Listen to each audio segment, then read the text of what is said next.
കേട്ടറ്റിൻ്റെ വളരെ ഇമ്പോർട്ടൻ്റ് ആയിട്ടുള്ള ടോപ്പിക്കാണ് ഡിസ്കസ് ചെയ്യാൻ പോകുന്നത്.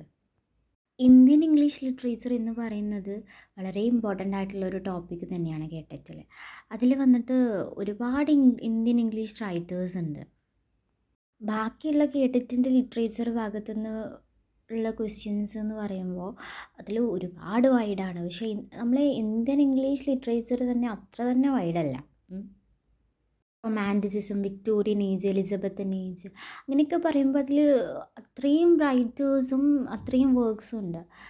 ഇത് അത്ര തന്നെ വൈഡല്ലാത്തത് കൊണ്ട് തന്നെ ഈ ഒരു ഇന്ത്യൻ ഇംഗ്ലീഷ് റൈറ്റേഴ്സിൻ്റെ ഭാഗത്ത് നിന്ന് പഠിച്ചു കഴിഞ്ഞാൽ നമുക്ക് മാക്സിമം 1-2 മാർക്കോ നമുക്ക് സ്കോർ ചെയ്യാൻ പറ്റും എന്നുള്ളത് തന്നെയാണ്.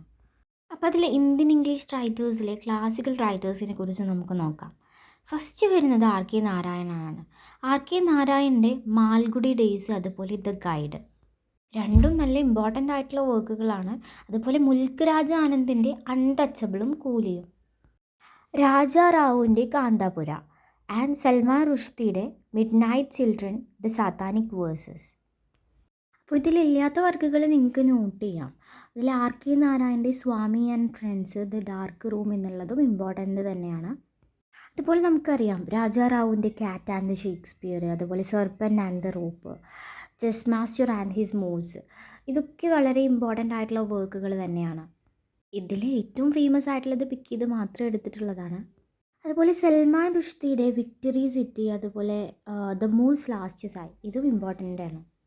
അമിതാവ് ഘോഷിൻ്റെ the shadow lines, the sea of poppies, അതുപോലെ ഇമ്പോർട്ടൻ്റ് ആയിട്ടുള്ളത് തന്നെയാണ് ദ ഗ്ലാസ് പാലസും, അതുപോലെ ഇബിസ് ട്രിലോജിയും and the great derangement. These are the works of the Amitav Ghosh. അടുത്ത ഇന്ത്യൻ ഇംഗ്ലീഷിലൊരു കണ്ടംപററി റൈറ്ററാണ് അരുന്ധതി റോയ് എന്നുള്ളത്. അരുന്ധതി റോയുടെ the god of small things, the god of small തിങ്സിന് അരുന്ധതി റോയ്ക്ക് ബുക്കർ പ്രൈസ് കിട്ടിയിട്ടുണ്ട്. അതുപോലെ അടുത്തൊരു റൈറ്ററാണ് ജുംബ ലാഹിരി. ജുംബ ലാഹിരിയുടെ the namesake and the interpreter of maladies. The interpreter of maladies is a famous work of the Jhumpa Lahiri. And Chetan ഭഗത്തിൻ്റെ 5 Points Someone and the 2 States. അടുത്തൊരു റൈറ്ററാണ് അനിത ദേശായി. അനിത ദേശായിയുടെ clear light of day, in custody, അതുപോലെ ഏറ്റവും അടുത്തൊരു ഇമ്പോർട്ടൻ്റ് ആയിട്ടുള്ളൊരു വർക്കാണ് focus on women's inner lives എന്നുള്ളത്. ഈ focus on women's inner lives എന്നുള്ളത് ഒരു ഫെമിനിസ്റ്റ് പെർസ്പെക്റ്റീവ് എന്നുകൊണ്ട് എഴുതിയിട്ടുള്ള ഒരു വർക്കാണ്. അപ്പോൾ അനിത ദേശായിയുടെ ആ ഒരു വർക്ക് ഫെമിനിസ്റ്റ് റൈറ്റിങ്സിൽ വിടും, ഫെമിനിസ്റ്റ് ലിറ്ററേച്ചറിൽ ചോദിക്കാൻ ചാൻസ് ഉണ്ട്. അതുപോലെ കിരൺ ദേശായിയുടെ the inheritance of loss, the inheritance of ലോസിന് അദ്ദേഹത്തിന് ബുക്കർ പ്രൈസ് കിട്ടിയിട്ടുണ്ട്. അടുത്ത് വരുന്ന ഇമ്പോർട്ടൻ്റ് ആയിട്ടുള്ള ഇന്ത്യൻ ഇംഗ്ലീഷ് റൈറ്ററാണ് ശശി തരൂർ. ശശി തരൂറിൻ്റെ the great Indian novel and the Vikram സേതിൻ്റെ എ സ്യൂട്ടബിൾ ബോയ്. അതുപോലെ ഗ്രേറ്റ് ഇന്ത്യൻ നോവലിലെ ഒരു ക്യാരക്ടറാണ് ഗംഗാജി എന്നുള്ളത്. റസ്കിൻ ബോണ്ടിൻ്റെ the room on the roof, the blue umbrella. അടുത്തൊരു പോപ്പുലർ ഇന്ത്യൻ ഇംഗ്ലീഷ് റൈറ്ററാണ് കമലാദാസ്.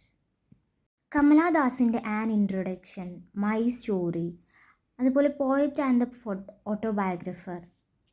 അതുപോലെ കമലാദാസിൻ്റെ എല്ലാവർക്കും അറിയുന്ന ഒരു വർക്കാണ് നീർമാതളം പൂത്ത കാലം എന്നുള്ളത്. അതുപോലെ സമ്മർ ഇൻ കൽക്കത്ത. നയൻതാര സാഗലിൻ്റെ ഏറ്റവും ഇമ്പോർട്ടൻ്റ് ആയിട്ടുള്ള വർക്കാണ് rich like us.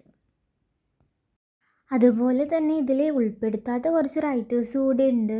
Robert frost, അതുപോലെ ഖുശ്വന്ത് സിംഗ്, സരോജിനി നായിഡു, ലിയോ ടോൾസ്റ്റോയ്, മീന കണ്ടസ്വാമി, അതുപോലെ ഓം പ്രകാശ് വാൽമീകി.